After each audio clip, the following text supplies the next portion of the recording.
All right, today we're jumping into one of the most dramatic and just fascinating drugs in all of emergency medicine, adenosine.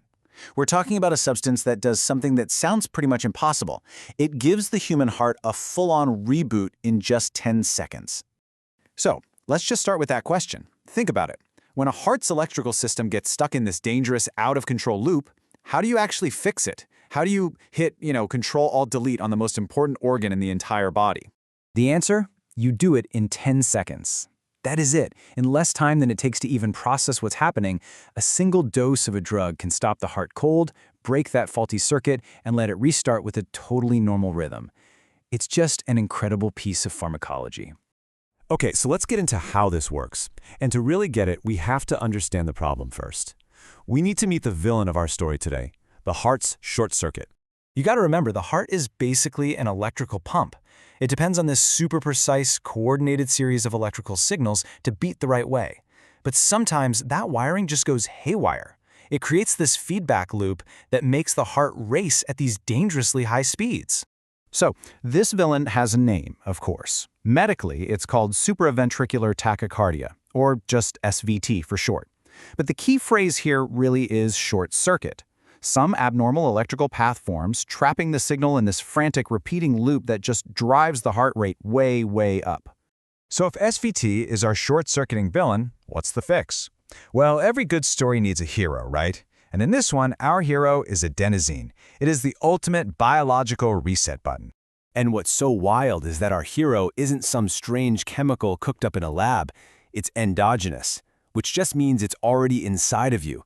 Adenosine is a basic building block of life, found in every single one of our cells.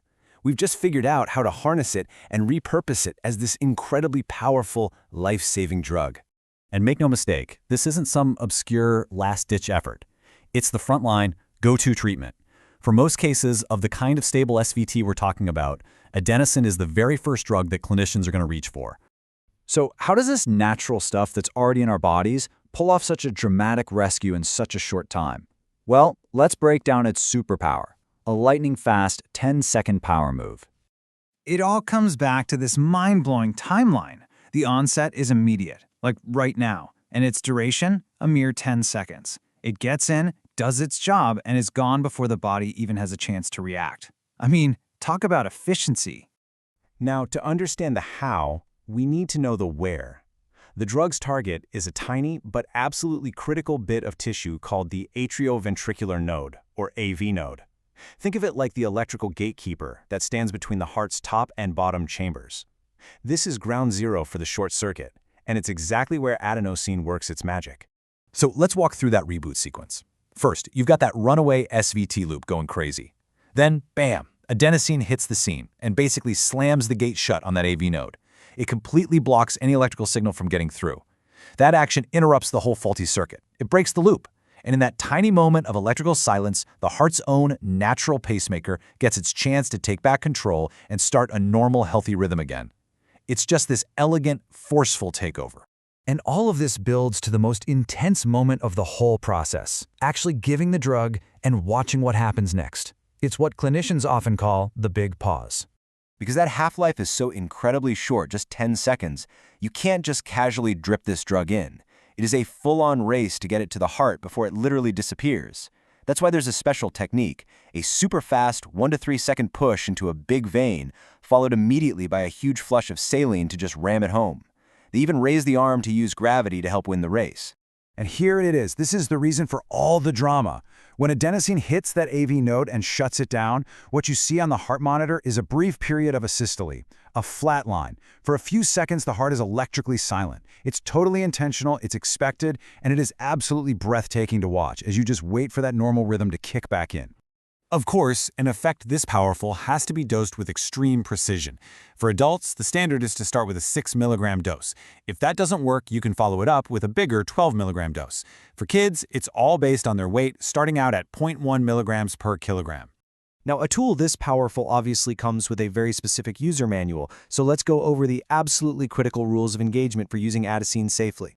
Okay, this part is absolutely vital. Adenosine is the hero for stable, narrow, complex SVT. It is not for other fast rhythms like AFib or aflutter, and definitely not for the very dangerous ventricular tachycardia.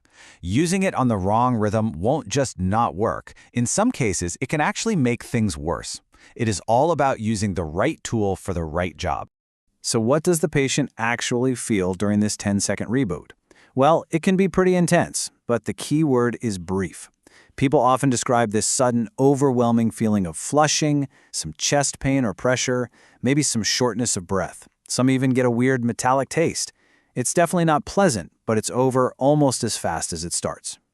And here's a really interesting practical point.